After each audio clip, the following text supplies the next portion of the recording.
I want to run my own dropshipping business is shipping times. I don't want there to be 3 or 4 week shipping times. The issue is everyone always just jumps straight to AliExpress because that's what everyone else is saying, and then they have to wait a month for shipping. And the great thing about Spocket is I primarily sell in the US, so I can source US products here.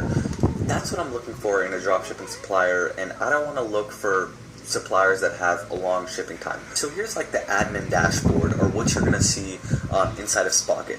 As you can see here, 4 to 7 day shipping, 1 to 3 day shipping. I would look for 1 to 3 day shipping because I don't want customers to wait a long time. Otherwise, your customer's just going to go to Amazon and buy it. That's the thing.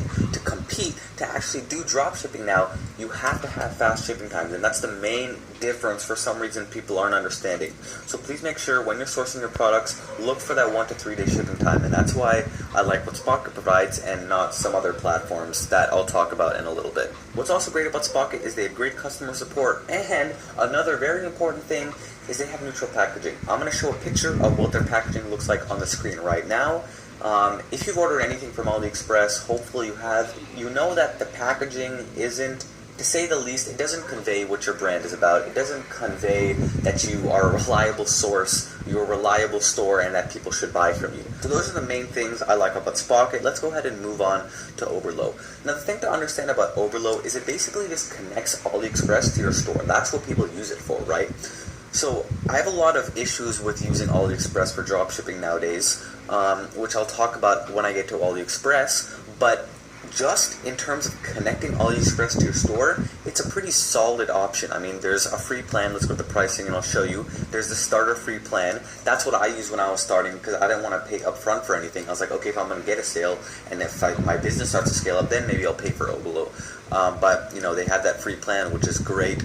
The Chrome extension is very helpful. So this is Overlow's Chrome extension. Now it's used to just import products from AliExpress, but it's actually pretty solid. If you look at this picture here, basically what it does is it tells you the shipping method very clearly. It tells you how long it'll take, this processing time, and it kind of gives useful visual feedback if you're doing product research. So hey, you can use that if you just kind of want to do some product research. I think it's pretty handy. And yeah, Overlow is great in terms of just connecting your store, but as I said, you may not want to go that route because I have some issues with AliExpress, and let's go ahead and talk about that now. Okay, so using AliExpress as a dropshipping supplier. Now, of course, this is very common. This is the first thing that most people see on YouTube, or this is the first thing that people kind of do to start their dropshipping store. So there's a couple of reasons why I don't like it. Number one, long shipping times. As I said, you just can't have long shipping times. If someone's going to order a product and in your description it says shipping times will take a month, move on to Dropify. Now, Dropify is interesting because if you go to their features page here, they don't just do AliExpress. You can also use other platforms, which is pretty interesting. Now again, you get into that same issue with quality control and making sure all the suppliers are vetted and they sell good products. But overall, I think the fact that they have easy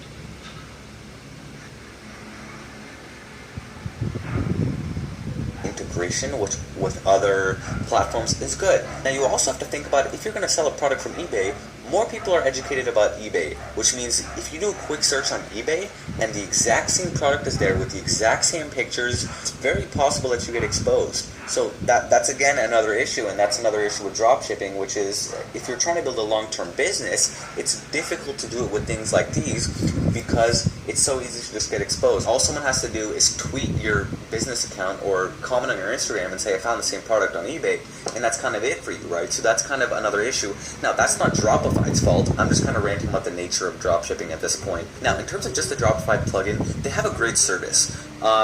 As you can see, you can do it from the US, which is great.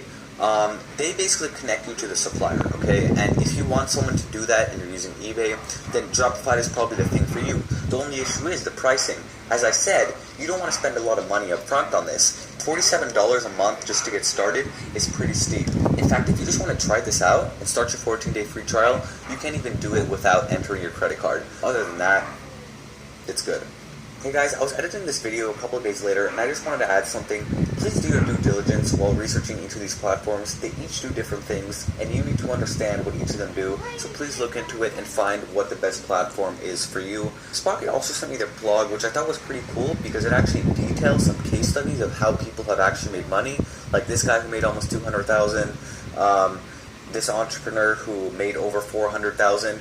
Check them out because if you actually look at the blog posts, it's actually real case studies and they actually answer questions. What was the budget for your store? How did you select a niche? Some real case studies. I like looking at these things because it's not just someone talking in theory. It's people who are actually giving valuable information on how you can grow your dropshipping business. So you can find this at spocket.co/blog. Check it out if you want to. And other than that, thank you for watching this video. As I said, it was sponsored by Spocket. I'll leave a link to them down below in the description. It'll be an affiliate link if you want to help out the channel. So thank you for watching and have a good one.